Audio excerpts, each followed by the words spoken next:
Good evening, everybody. Thanks for joining us today. Thank you, Go Green, Illinois. Thank you, Go Green Wilmette. Thank you, Wilmette Library. Thank you, Wilmette Environmental Commission. And thanks for everybody for coming here tonight, both in person and remotely. So let's start the show. I am here to speak on behalf of the International Dark Sky Association, now known as Dark Sky International. We are the largest global leader in trying to champion night pollution, light pollution, night pollution, light pollution. We have as many as 500 delegates throughout the world. We have as many as 2,000 advocates throughout the world. We currently have as many as 200 dark sky places, certified dark sky places, including municipalities, in as many as 22 countries. We do our best to try to preserve what night sky we have left. And unfortunately, currently, especially with the introduction of LEDs, we have less and less. If you want to go to the Dark Sky International website, that's darksky.org. It's a tremendous website. Please go there. You'll learn quite a few things, including how to champion a better dark sky at home. About 3-4 years ago, we started the local chapter, the Chicago chapter. You can see the website there, idachicago.org. So for the most part, when we're asked to present, those requests come through our website. So if for whatever reason, anybody might have an interest in us trying to help them with any lighting issues, you can reach us through that website. So what you see here is pretty much what we'd like to see if we had dark skies. This is the Milky Way. This is a picture from Wisconsin. So you can kind of see the Milky Way here. I do like to be a little interactive. I'm not going to ask a lot of questions because we are going to have Q&A at the end, but does anybody want to guess for me how many stars we should be able to see with our naked eyes, if not for light pollution? We should be able to see about 2,000 to 3,000 stars on the best of nights, sometimes 3,000 to 4,000 stars. Anybody want to guess for me how many stars we can see here in Wilmette on the best of nights? 50. Close. About 50. Usually 25, 30 on the best of nights. And those are the brightest stars. So those are the stars that we can see that are not otherwise blinded by light pollution. So again, if we didn't have that light pollution, we should be able to see thousands of stars with our naked eyes, which as of now we can't see. The Dark Sky International likes to pretty much address Milky Way from the context of a benchmark. We want to be able to see the Milky Way. That's what we'd like to be able to achieve. That's what we'd like to be able to restore. So this is what, unfortunately, we have all too much here in Chicago. This is not Chicago per se, but you can see light pollution and, more importantly, what is sky glow. So light in of itself, although LEDs are very directional, light in of itself is not linear. Once it goes up into the sky, it spreads. You can kind of see that dome of light. If you're looking from, let's say, Michigan, for example, you're looking across the lake to Illinois, you can see these domes of light. That's sky glow. So when that light goes up into the sky, it spreads because of water molecules and other kinds of debris that's in the sky. So even though you might live in Chicago, that light is affecting as many as maybe 200 miles out from the epicenter of Chicago. And of course, our suburban light doesn't help any. And this is another form of light pollution. We're kind of going to address what we can do as residential homeowners to try to address light pollution. And one of the things we want to try to address is to keep that light on our property. So when you go home tonight, for example, you might want to see how much your light is affecting your neighbors. Are you shining your light into their bedroom windows? We want to keep that light on our yard. So we want to try to do what we can to address light pollution from the context of light trespass. So unfortunately, this is pretty much what we're confronted with now. Anybody have this beast on your garage by chance? So, maybe when we moved into our house, we had the traditional incandescents, the traditional Tommy Ed bulbs. But with the advent and introduction of LEDs, we decided to change out to LEDs. LEDs are good. They're not bad. They're good. They save energy. They're much more energy efficient. But with LEDs, of course, comes consequences. And we're going to address those consequences today. And one of these consequences is the introduction of daylight at night. It's all about wavelength. And I'll show that to you in a little bit.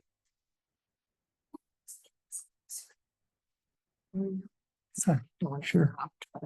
Covering anything important after show. Okay.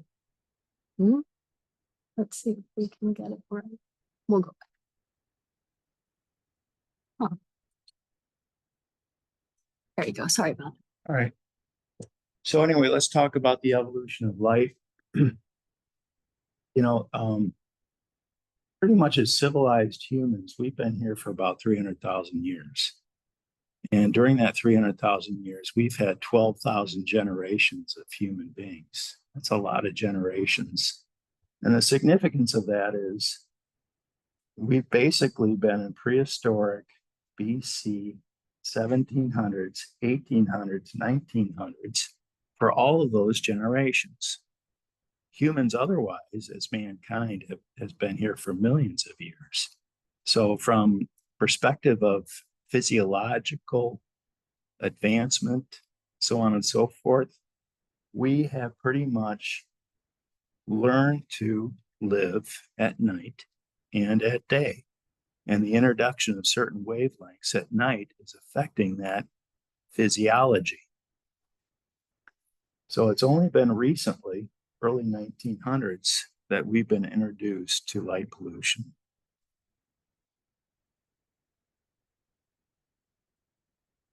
Thomas Edison did not invent the light bulb, but he was very much involved with its development and ultimately its commercial advancement, if you will. It wasn't until the late 1800s that we actually had municipal light, and that would have been in New York City, Menlo Park, Cleveland. Those would have been the first locations where we actually had municipal lighting, and that would have been the late 1800s. So we haven't really been confronted with light at night until recent.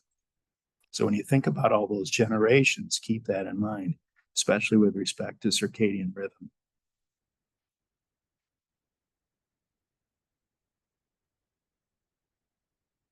So this is basically how light pollution has advanced only since 1950 until, of course, now. And recent evidence suggests that it's increasing at 10% per year, especially with the introduction of LED lights. So it's interesting, at least from my perspective, is how much light pollution we have over the Great Lakes. We don't have any light bulbs on the Great Lakes except for maybe Beaver Island or a boat or whatever the case may be. It's that sky glow that spreads from the cities over the lake. So the lake is not immune to that light pollution. You have to really go quite far to the north in Michigan to find a good dark sky. And this is only going to continue to advance. There'll be probably in 10, 20 years, not many locations left in the United States or in Europe where you can actually go out and see the Milky Way. That's a shame. It's our heritage. So this is basically a picture of light pollution here for us. The Midwest, you can see. And of course, you can see how red we are in Chicago.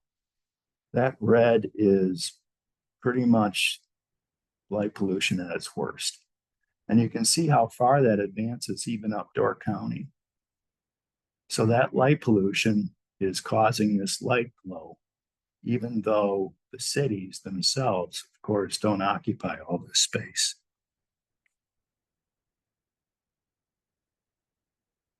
And here's a more close-up view, and you can see Wilmette just north of Evanston. So you can see how light polluted we are here in this area. It's about as bad as it gets. And it's going to get worse, unfortunately, before it gets better, unless we try to do something that, of course, could improve the situation. You have to go pretty much into Hinckley and west to be able to see any kind of real stars. And of course, further south, you can see south of Joliet.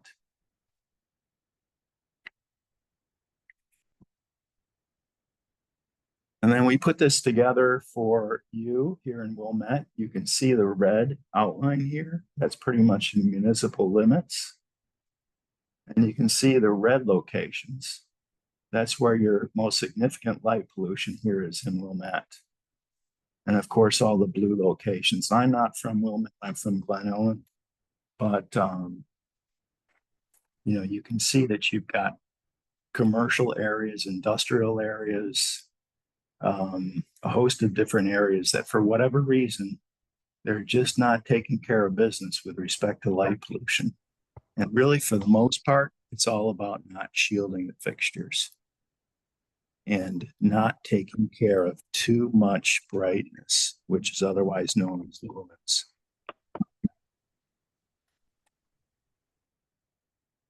And here's some close-ups. So I don't know where some of these locations are here in Wilmette, but you can kind of see, for example, here as we move west from the lake, you've got an area over there. I don't know what that is, but I believe that's residential. And then you've got some commercial areas.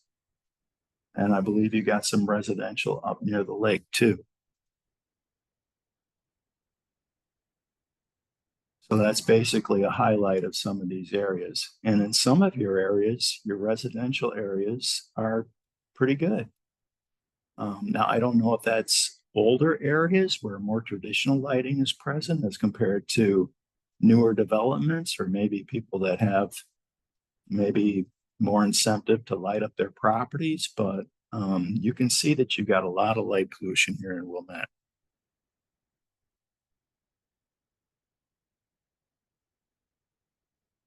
And a lot of light pollution here on the lake, which is important because you're going to have a lot of migrating birds coming through this area. And the last thing you want to do is just drive those birds out of their migration path or evening migration path into these locations where they might come down and be subjected to striking buildings. So here's some statistics about Wilmette and where your light's coming from. And you can go back and we can look at these maps, but you'll see that most of your lighting is coming from single family homes, more than half, which isn't, I don't think, unusual when you think about the, I guess, the percentage of what your property is.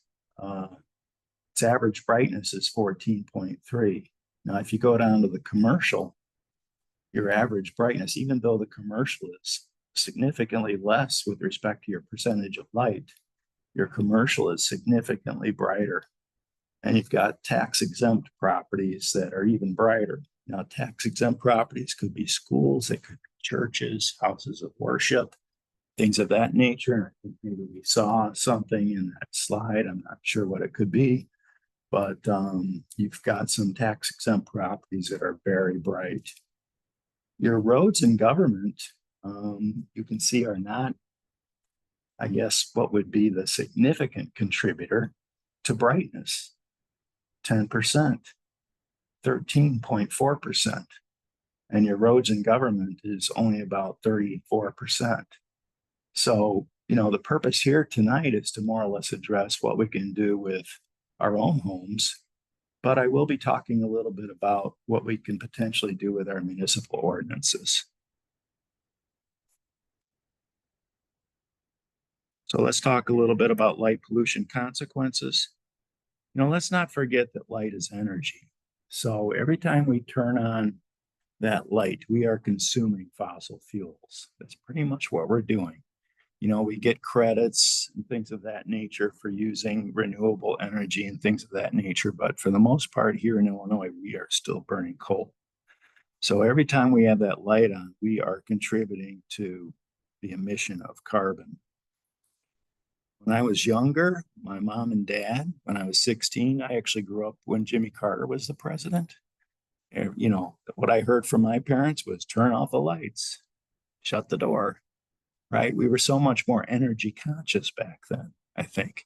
And for the most part, I think we were a little bit with Al Gore, but we've kind of lost track of trying to appreciate the amount of energy that we're burning in. And we're burning a lot from the usage of lights, even outdoor lights.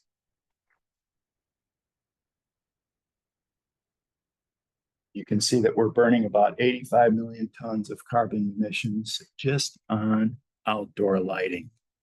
Approximately 35% of all lighting is outdoor lighting as compared to indoor lighting. We want to treat outdoor lighting different than we treat indoor lighting. And that's what I'm not really here to talk about indoor lighting, although leaving the lights on can affect the energy use regardless of where that bulb is. And of course, this is a horrific graph that we continue to see, but unfortunately, we're not really taking too much action on it. Our global temperatures continue to rise, so we have more global warming and everything of that nature. So, again, when you're thinking about whether you want to leave those lights on after 10 o'clock, let's think about how warm it's been this October. Human health. I mentioned early about, of course, what we are and how we became what we are, with the idea that we've been here for at least 12,000 generations of civilized human beings where we've had a pure night and we've had a pure day. Well, that's our human health. That's who we are. And that's really all about our circadian rhythm. Our circadian rhythm is tremendously important. Everything has a circadian rhythm. Even plants have circadian rhythms. We've all developed with the idea that we have certain wavelengths at night and certain wavelengths during the day. It's all about wavelength. And there's a lot of research suggesting that there's a lot to do about the wavelength that we're confronted with every day. There's even some suggestion that Alzheimer's can be affected by the wavelength that we have at certain periods of time. We want daylight wavelengths during the day. That's healthy, but we don't want it during the night. It's at night when it's dark that the pineal gland releases melatonin. So if we've got daylight wavelengths coming into our eyes, our photoreceptors, our body is perceiving that it's still day, even though it might be midnight. So we're not releasing melatonin so that, of course, we can have a good restful sleep, which is so important to our health. So we want to be able to have the melatonin because it's a gatekeeper to the other chemicals that are released that help us have that good night's sleep. That's our circadian rhythm. And again, it's all about the visible light spectrum. Certain wavelengths at certain points during the day. When you think about it, light may be the most significant natural event in our biological day, insofar as what it triggers and then causes our body to more or less react to.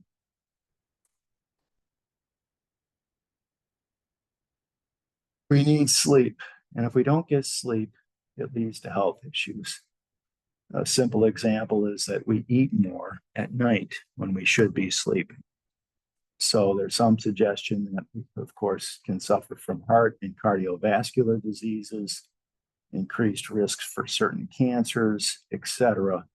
It's at night that we restore. When we go to bed, we're restoring not just our physical health, but also our mental health, our cognition.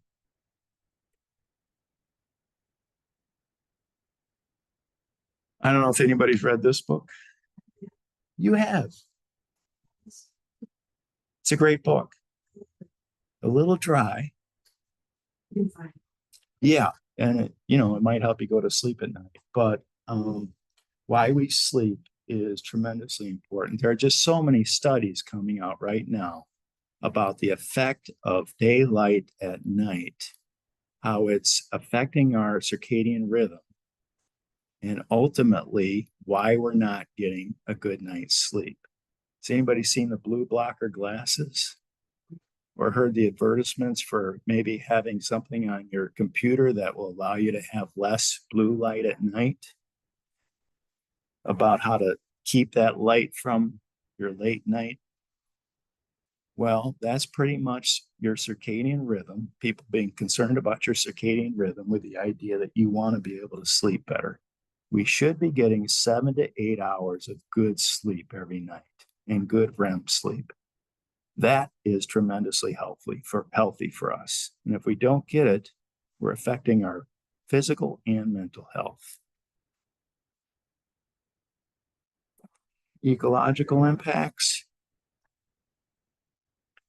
There are tremendous ecological impacts to pretty much everything on this earth, including ourselves, of course. We are mammals, amphibians, reptiles, birds, and insects. I don't include a slide about turtles, but has anybody heard about the effect of light pollution in Florida on the beach during migration season for turtles when the hatchlings hatch?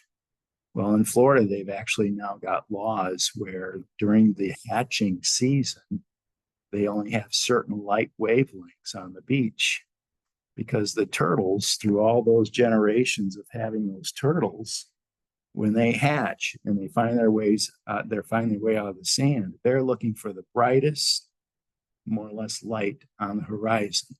And typically that's the ocean, with the idea that the stars and the moon is lighting that horizon, and they're looking for that, and they're going to the ocean. Well, now with artificial light, whether it's on a road or maybe on the condominiums or whatever the case may be, the turtles are not going to the ocean, they're going into land. Some of them, of course, are being killed by automobiles on highways and things of that nature. So it's a navigation tool. Our wildlife friends don't have the benefit of GPS. They don't have the benefits of compasses and things of that nature. They are still working in the dark ages from the context of what they need to be able to find certain things, especially during the night. So these are birds at the Field Museum. Did anybody hear about the catastrophe at McCormick Place a couple of years ago? So Illinois, unfortunately, in Chicago specifically, is the #1 most hazardous location for migrating birds in North America. Most of our birds migrate. Most of our songbirds migrate, and we are in the Mississippi Flyway. So we have tonight, for example, we have approximately 350 million birds migrating through North America just tonight. That's just tonight. What about last night and tomorrow? We have 2 migration seasons, spring and fall. Unfortunately, what happens is with that bright lights, the birds come down. They think it's a navigational tool. They're attracted to the light as compared to the light that they would otherwise see with the moon and the stars and things of that nature. So they're attracted into our cities. They come down during the evenings. They song. They communicate by song. So if there's a bird that's leading the way, and the bird might bring an entire group of birds that are migrating with that one bird into the city. And the birds come into the city, and unfortunately, they find the bright lights of the city most often at the first 4 floors, atriums, and things of that nature. and they want to go in that space. And of course they can't because there's glass there. So they strike the building and they either die or they become injured. Some of them survive, some of them don't. But all too often they don't. And with the McCormick Place disaster, more than 1,000 birds struck McCormick Place on one evening and died.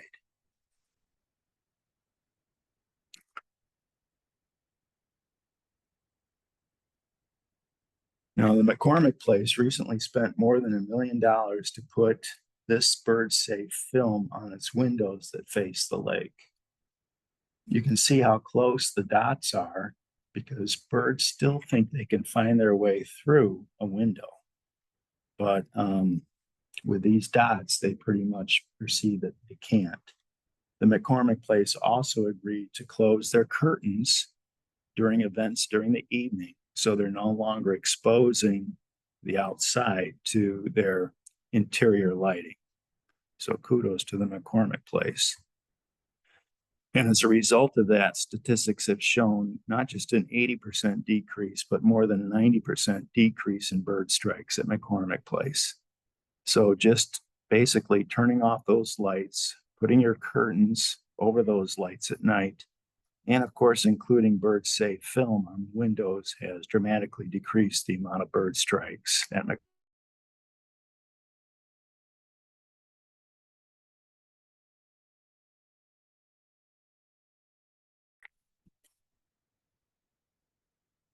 We not only have a collapse of birds, but we also have a collapse of insects. You know, I grew up in Michigan, and, you know, when we would drive at night, wherever we might be going when I was 18, the window would be covered with insects, just covered on a good night, nice warm night. We don't have that anymore, at least not here in Wilmette and not where I grew up in Michigan. We are losing a tremendous amount of our insect friends. And a lot of that is not just chemicals, but it's also light pollution at night. Our moths are a significant contributor to pollination. If we don't have pollination, we don't have food to eat. All right, whether it's a vegetable or a fruit or whatever the case may be, our pollinators are tremendously important. So it's not just, of course, who is pollinating during the day, but also who is pollinating during the night. And our moths are a significant contributor to that. Like birds, moths navigate at night, and the perception is that they look at a light bulb as they would look at the moon or something else celestial. But the moon, of course, is many miles away, but the light bulb is maybe just feet away. So the moths, like other insects, are attracted to that light. They'll fly around the light. They're subjected to predation. They might just tire, and then in the morning you might find them on your stoop. We don't have that too much anymore because we just don't have as many nighttime moths. But we used to, and we used to have more moths dead on our stoop.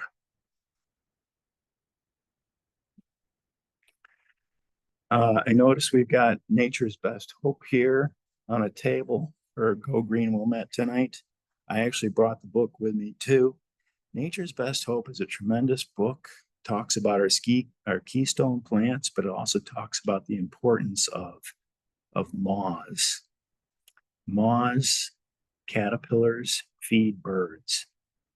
Most of what birds eat, young birds, fledglings eat, is caterpillars. So if you have less moths, we have less caterpillars, we have less birds. It's all that cycle of life.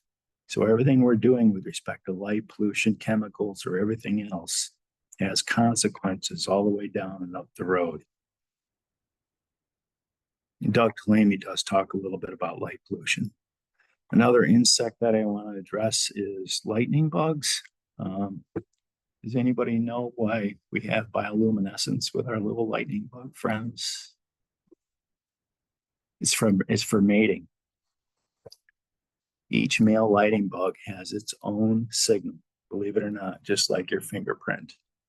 So for the male, he's lighting to attract his female mate. And because of light pollution, they're not seeing that signal as well. So it's not just about the chemicals that we have in our lawns, which of course is a tremendous killer of all insects. It's the light pollution and how it affects the ability for the firefly to mate well. And we have similar situations with amphibians. They don't come out at night because of light pollution. So they're not mating at night. Salamanders. Did anybody ever see salamanders when you were growing up?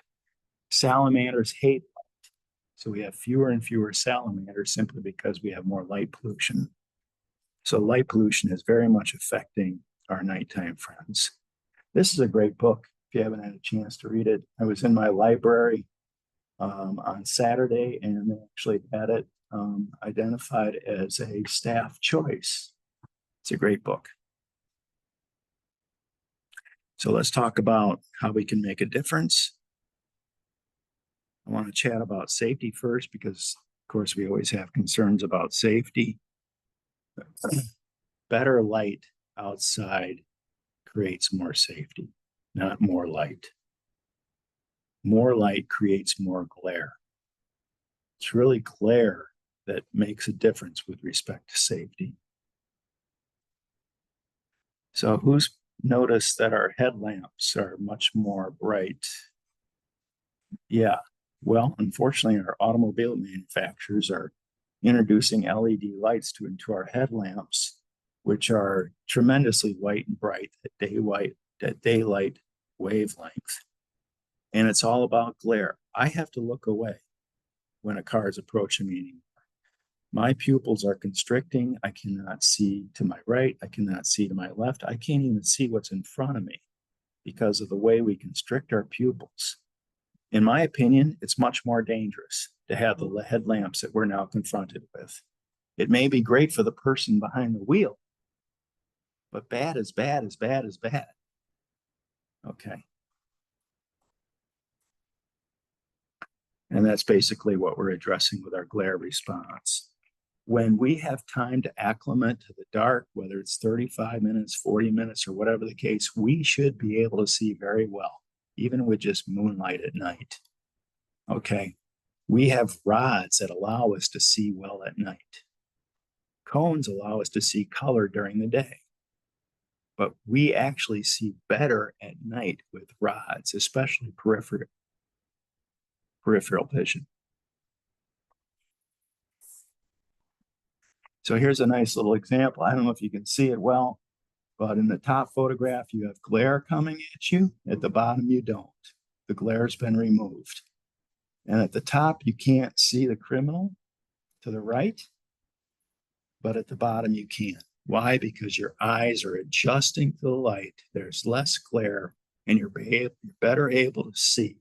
So if you think about, well, I want bright lights on my garage, well, if those lights are shining at you, you're not going to be able to see the objects out there by your garage as well. I don't know how many of you are up at 2 o'clock looking for the criminal by your garage, but if you were, if you had glare, you wouldn't be able to see that criminal well. That criminal is myself, by the way.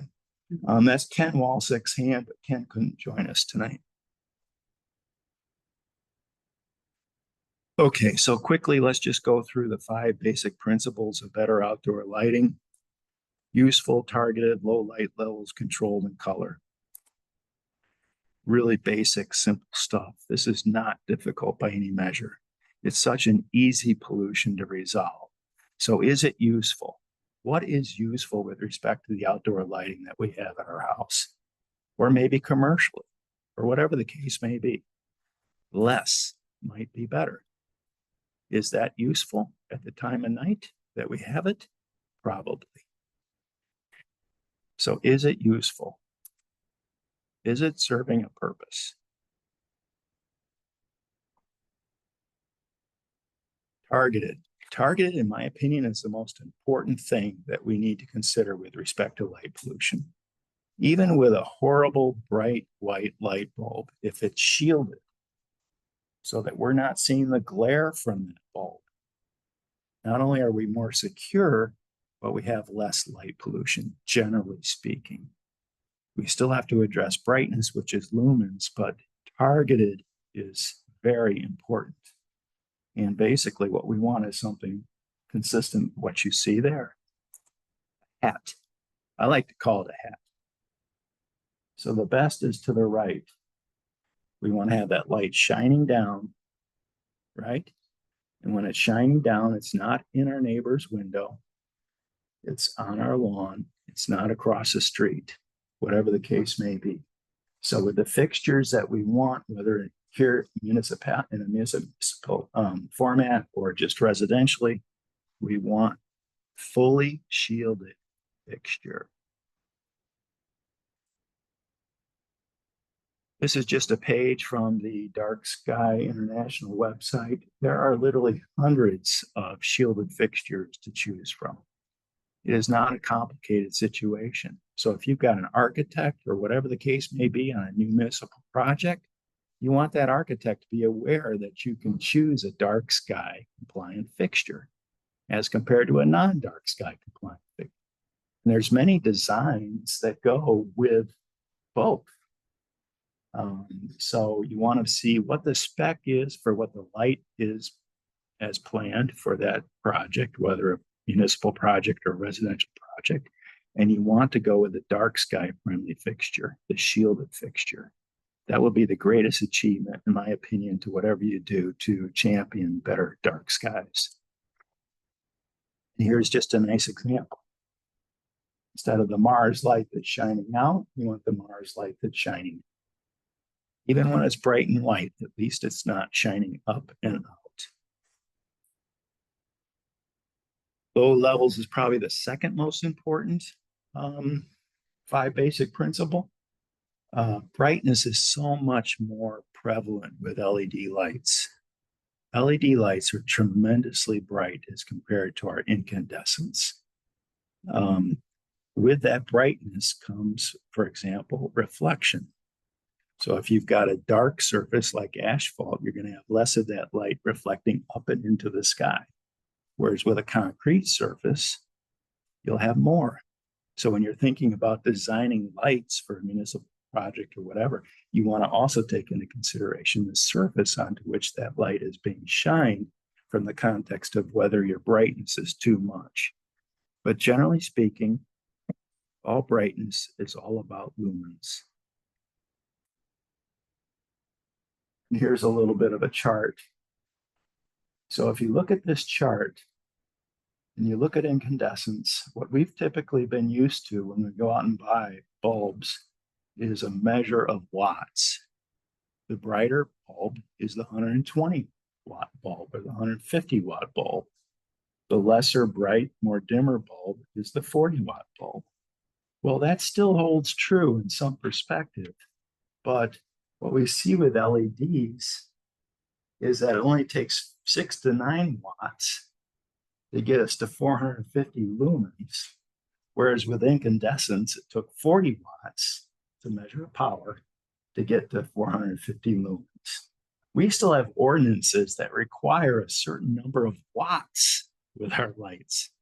We have many ordinances that were drafted and enacted before LEDs. This chart shows you how much more powerful LEDs are from a brightness perspective. So with LEDs, we want to keep track of lumens. That's what we should be measuring. All right, and then the next 5 basic principle is controlled. Turn it off. You know, a lot of us go to bed at 10 o'clock. When you think about what's useful, how many lights do we really need on when we go to bed at night? So if you can go to bed maybe at 10 o'clock and turn off most of those lights, terrific. You're controlling that light.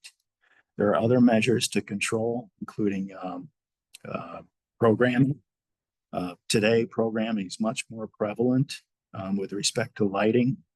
Our schools, for example, have programs with respect to when lights are on or off, maybe at what color temperature, how dim or how bright. That can all be controlled. And of course, at home, we've got motion sensors. And the motion sensors now are much better than they used to be. So you can actually walk on the sidewalk next to your house and not trigger the motion sensor. Whereas if you step on the apron, you will trigger the motion sensor. In Highland Park, for example, with respect to the motion sensors that they specify pursuant to ordinance, those motion sensors can only be triggered when you're actually stepping on your own property. So they're not being triggered by other things, for example. So those lights aren't coming on and off.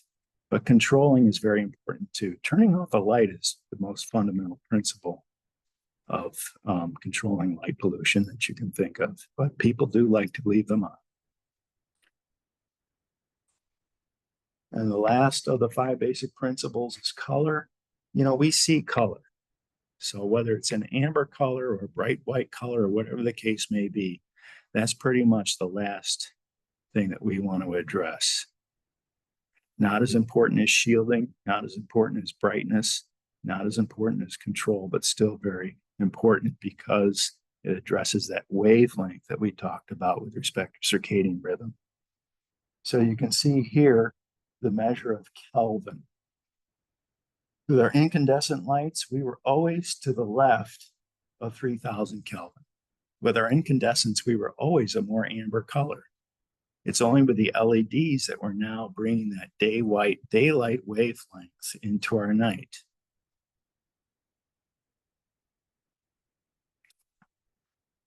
And this is pretty much your day right here. So another example of warm white light, which is the more amber color, especially during day, sunset and sunrise. Day white, which is 4100.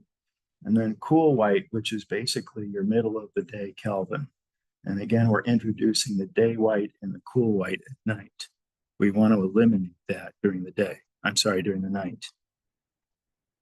So a lot of stuff going on here, but if you look all the way to the left, you can see the blue on all of these graphs. We want to eliminate that wavelength, that blue-green wavelength at night. We want to eliminate that from our LED bulb that we put outdoors at night. The less of that blue wavelength, the better, insofar as reducing the effect of our outdoor light bulbs on our circadian rhythm. So we want to stay with that 3000 and less 2700 color temperature. That removes the day white light wavelength from our bulbs, which had always been the case until LEDs. So if you're going to go to the store tonight, for example, what you're going to want to look for with respect to your boxes that might have as many as 3 bulbs is you're going to want to look for that soft white. All the boxes, regardless of who the manufacturer distributor is going to have 3 colors for you to choose from. You want to look for the soft white, which is 2700, as compared to the bright white, which is 3000, although most municipalities are going with 3000 right now, and that's better than the daylight. But you certainly want to stay away from the daylight outdoors at night. That's daylight. That's daylight wavelength. We want to remove that from our outdoor bulb choice. So if you're going to buy 3 bulbs in a box or something of a more volume purchase, you're going to want to look for the soft white LED that's dimmable. And you're going to want to look for less brightness. See how that's 460 lumens? So even though you're looking at a 40-watt number on the box, that's just to remind you about what we used to look at, which was watts. Okay, it's just a reminder that it's a less bright bulb, but it's really all about lumens. So we want to look for lumens that are less than, in my opinion, outdoors, less than 500. So residentially, this is more than enough brightness, 460 lumens.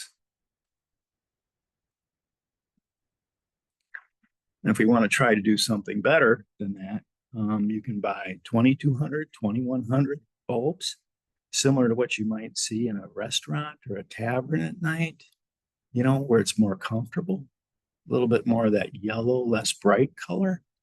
Don't we want comfortable outside? You know, why do we want this bright white stuff that unfortunately all too many municipalities and residential homeowners choose to install outside? So think about 2200 Kelvin, but these typically come in a single box. going to be a little bit more expensive. And of course, less lumens. This bulb, although it's not shown here, I believe is 250 lumens.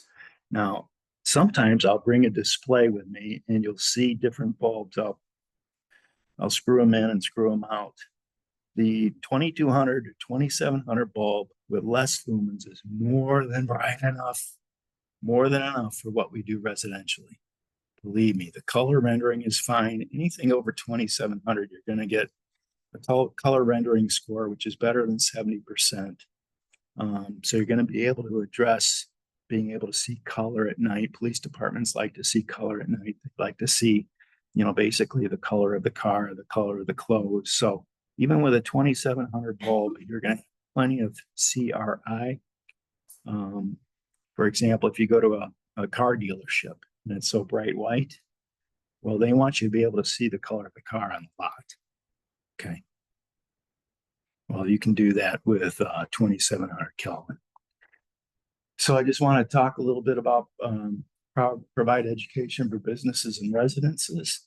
We do now have a model dark sky ordinance at darksky.org. So to the extent that any of you are interested in trying to approach your municipality, we now have model ordinances from which you can basically follow.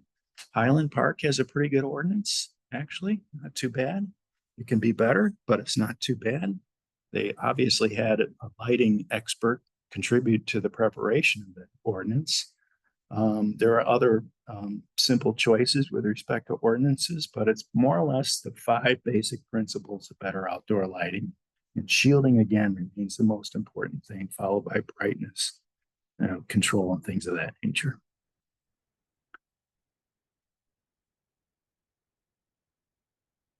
So if you choose to do something, you can certainly get there. The last thing I wanted to address is we now have, I don't know if you can see it or not, but it's a home outdoor lighting assessment at Dark Sky International. So you can actually go to the website. I have the QR code here, but you can go darksky.org and you can do your own home outdoor lighting assessment. So that gives you an opportunity to see what you're doing and then how you can ultimately improve what you're doing at home so that you can be dark sky friendly too, because of course, every day needs a night. So thank you. That's my presentation. Hopefully we got some questions.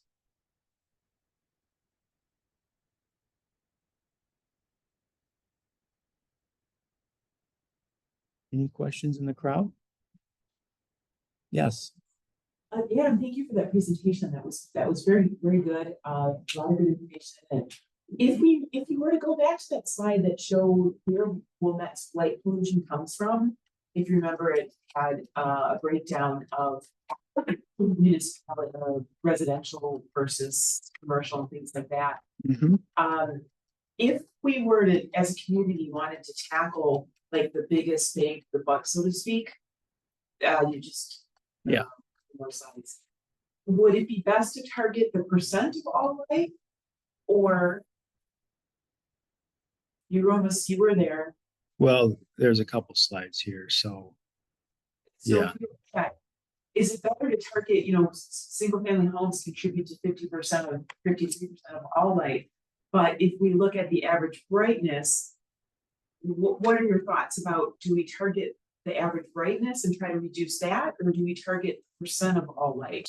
What's the better approach? Well, I mean, I prefer to approach everything globally. It's really 5 basic principles that are so easy to follow. I can repeat them again, but certainly shielding the fixture, shielding the light bulb is the most important. So I did get a chance to see Wilmette downtown before I came here. We've got some old traditional fixtures where you can see the bulb, similar to what we showed you with the garage fixture. And in those fixtures, from what I can see, you've got 5,000 Kelvin bulbs. You've got daylight bulbs in those fixtures now. So if Wilmette wanted to keep those fixtures, let's just say hypothetically, what they would want to do is unscrew that bulb, put it in the wherever for some indoor use somewhere, like in the basement where it belongs. Okay. And put in a 2700 Kelvin bulb. You still have all the color rendition that you would need. So you're able to see that your Honda is red. Okay. So that you can find your car. The police can still see what they need to see. And of course, you'd want less brightness with that bulb, or else you're confronted with this glare, which is not healthy from the context of your personal security. So that's what I would do from a municipal perspective. And that's true for residential too. So if you're thinking about an ordinance, you want an ordinance that addresses municipal lighting, commercial lighting, which can be defined as multi-residential, and you want something that will, of course, address residential lighting, especially with your new residential developments. So if you've got a new house that's, let's say you got a tear down, we should have building standards, codes that say you're going to have this with your outdoor light. We have so many other codes that address everything in this village. Okay, why not have something that also addresses outdoor lighting? But you can see that, certainly we can improve certain locations. Now that can either be voluntary or you basically, enact a law that will help to champion the problem. I don't know if I answered your question. You did, thank you. Okay. I think you also kind of answered this. So if a resident goes home and wants to make an immediate fix, would you suggest just switching out the bulb immediately, but then we do some long-term planning about the fixture itself? Yeah. So they get bigger. So the fixture is going to be much more expensive. Now we're pretty affluent here. Okay. But certainly you can change that bulb. So if you want to buy a box of 3, it's going to cost you about $9. And you change out that bulb quick and easy. Okay. Less bright, more amber. Now, if you want to spend a little bit more money, I changed out all the fixtures on my house in Gleno. All right. I now have all fully shielded fixtures with dark sky friendly light bulbs. Cost me a little bit more, but it was $150. I spent that on dinner on Saturday. Okay. So really, you're not putting that much into what would be a dark sky friendly fixture. You might have to bring an electrician in, but I had the benefit of an electrician friend. I gave him a 12-pack of beer and he did it. It's really not a huge financial burden, especially in an affluent area. Yes, Beth. I asked you this a year or 2 ago. As for municipalities that have hundreds and hundreds of lights, has anyone designed any kind of a paint-like material that you could paint a big glass, the top of a glass bulb to reduce the light that goes up? And you said no 2 years ago. Has that changed? I don't know that I've not seen it. So let's just say I've got a coach lamp and I want to paint it black. I don't think it looked very good, but if I wanted to paint it black, theoretically I could. So there would be, I wouldn't be able to see the bulb then. Right. Or I could do the top and just paint that. So at least I'm not exposing a lot of light upward.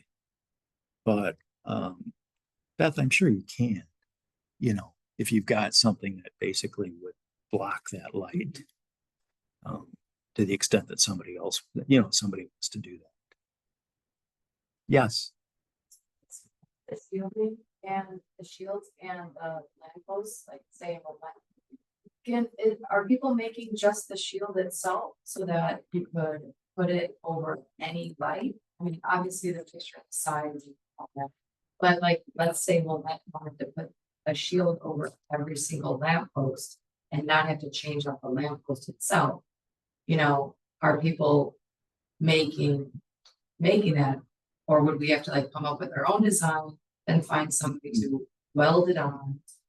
Yeah, there are retrofit options available, but most of those options are going to address light that goes up as compared to light that goes out.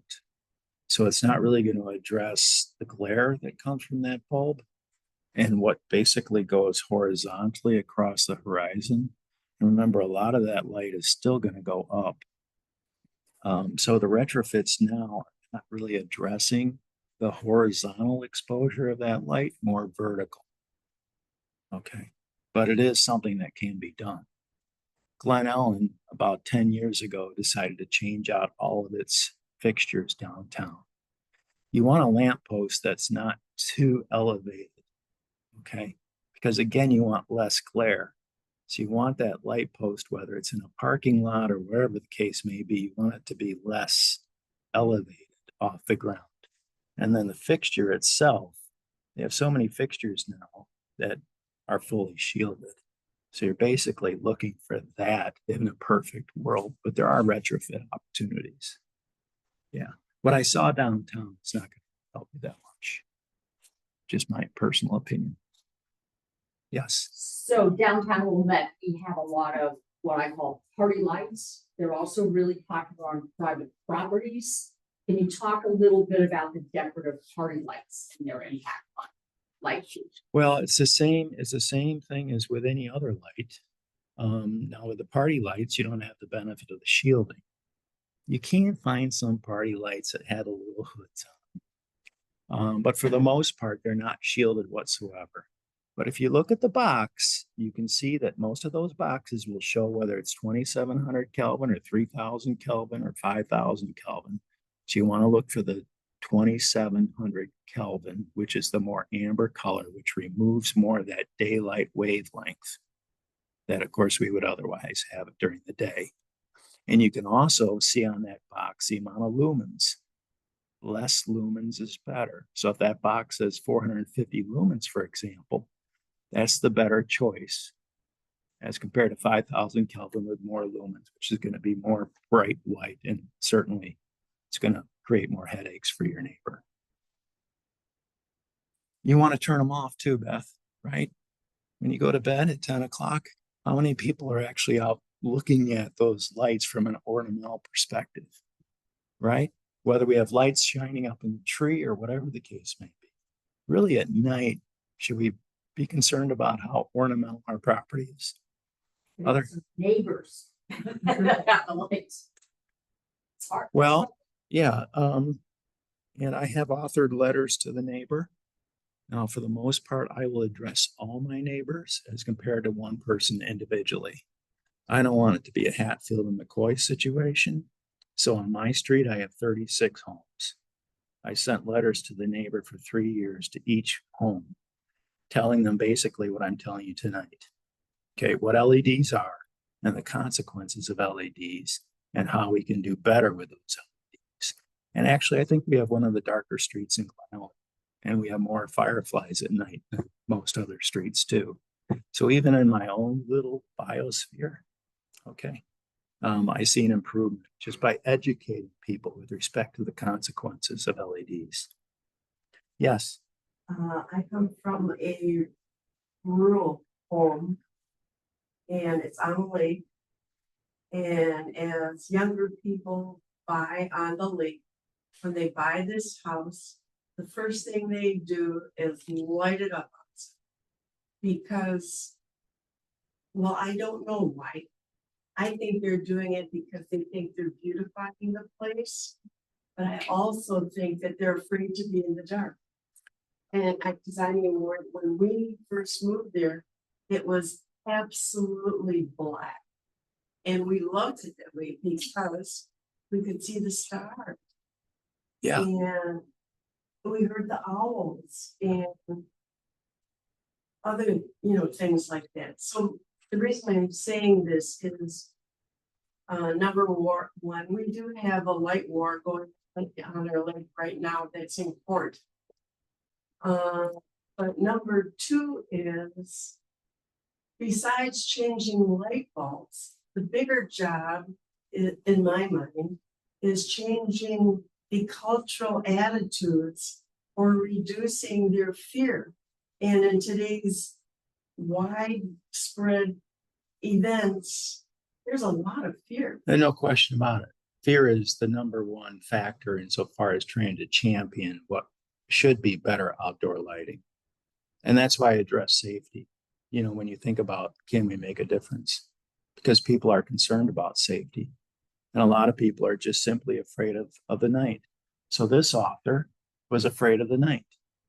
And her book is about how she went out at night in different locations, mostly on the East Coast and down in the Appalachian area, to try to address that fear. And what she found out was there's a lot of life going on. 80% of everything 80% of everything on this planet is nocturnal. We are diurnal. But for the most part, everything that's going on this planet is going on at night. I once took a walk at night in this dark place and gave each of them a flashlight. Happened to be in the winter, so we didn't see too much else. Yeah. But it was a real experience for them. Yeah, and when you're going out, you want to use a red light with your flashlight. I do have one flashlight. You'll be able to see the animals are less affected by the red light as compared to the daylight. But yes, fear is a difficult thing to champion. And once you can convince them that they can be better with their security, with better choices about their fixture and about controlling that light, I think you'll see that they are much more, they welcome the idea of what we're trying to advance here tonight. It's not bright creates the better outcome. It's the type of light. That slide you showed with the criminal view in the background and the glare, that really that sends a strong message. That's why. Let me find. Right, right.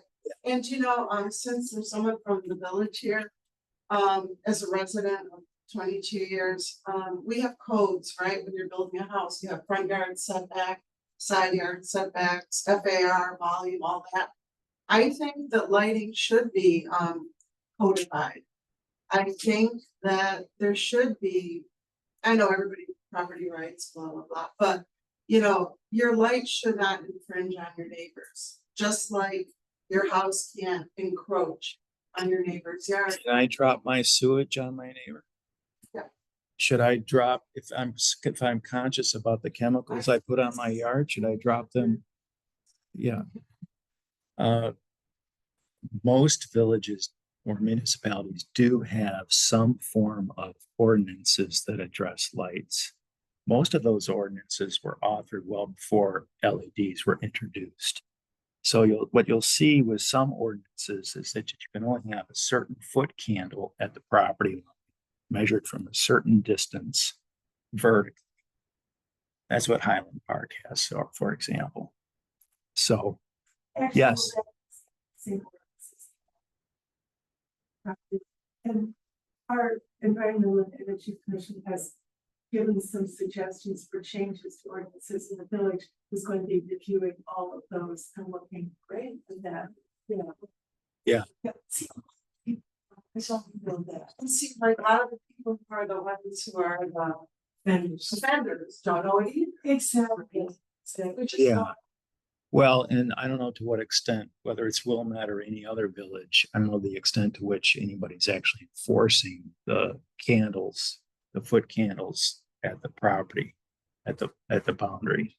So for example, when I was just driving through Wilmette, there's some horrific sconces on what would be the west side of the tracks. Just horrible. And I'll bet you that those sconces are nowhere near in compliance with whatever foot candle measurements you presumably have in your ordinance currently. So to what extent is your planning commission addressing our variances being presented? All right, when they should be, or a request for variances when they should be.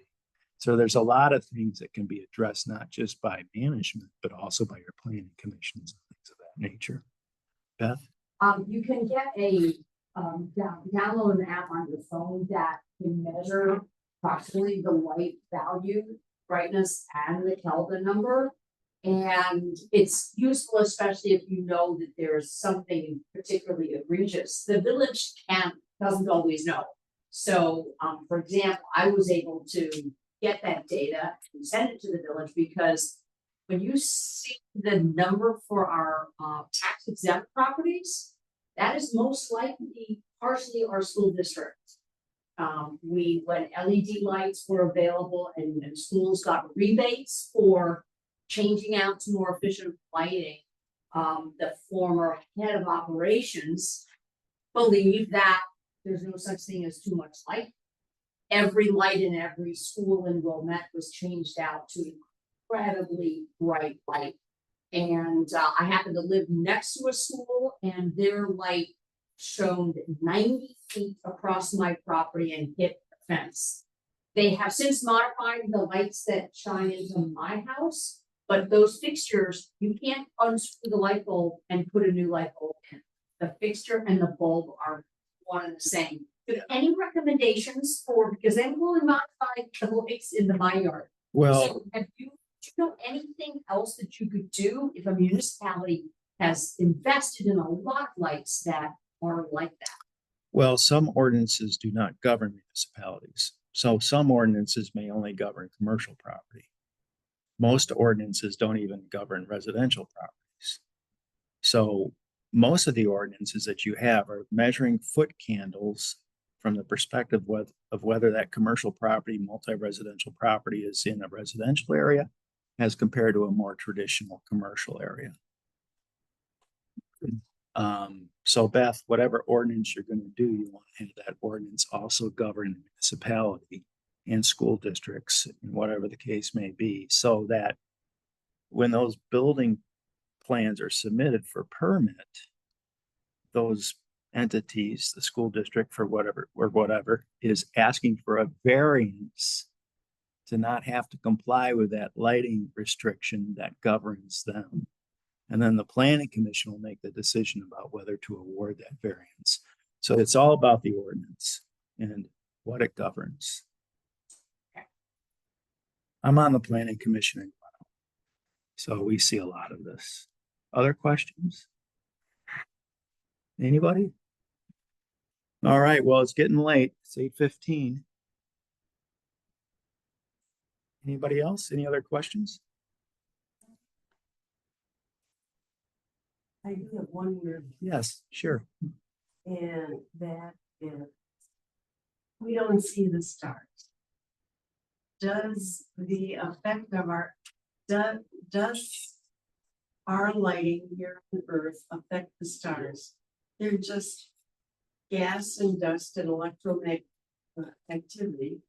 And does it, electromagnetic activity, does it shine up far enough to affect them?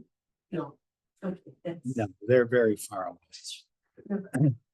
Yeah, but when you think about it, the stars are what we perceive them to be.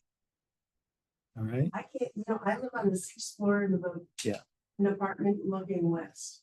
And I watch the airplanes that are taking off and things, and